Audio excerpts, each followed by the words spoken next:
Hi అండి. అందరికీ నమస్కారం అండి. ఫ్రెండ్స్, ఇప్పుడు అందిన వార్త ఇక తీవ్ర విషాదం, ఛత్రపతి విలన్ కన్నుమూత అంటూ ఇప్పుడిప్పుడే మనకు ఒక బ్రేకింగ్ న్యూస్ అప్డేట్ అయితే రావడం జరిగిందండి.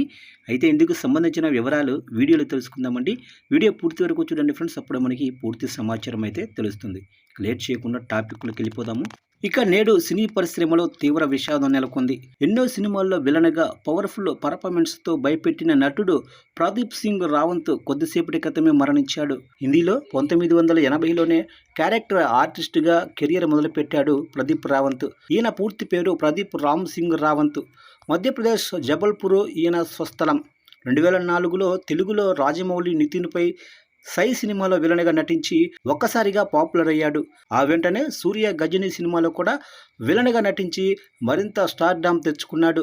ఇక అక్కడి నుంచి వరుసగా తెలుగు, తమిళ్, హిందీ, కన్నడ, మలయాళంలో సినిమాల్లో విలన్గా నటిస్తూ వచ్చాడు. సై సినిమాలో ఇతని నటనకు బెస్ట్ విలన్గా నంది అవార్డు కూడా అందుకున్నారు. ఛత్రపతి సినిమాతో రాజమౌళి ఈ నటుడికి మరింత ఫేమ్ ఇచ్చాడు. తెలుగులో చివరిగా ఇటీవలే గాయపడ్డ సింహం సినిమాలో కూడా కనిపించి నవ్వించారు. ఇక ప్రదీప్ రావంత్ మరణించినట్లు బాలీవుడ్ నటుడు యాష్ ఫాల్మ్ శర్మ ప్రకటించారు. 74 ఏళ్ల వయసులో అనారోగ్య సమస్యలతోనే ప్రదీప్ రావంత్ మరణించినట్లు సమాచారం.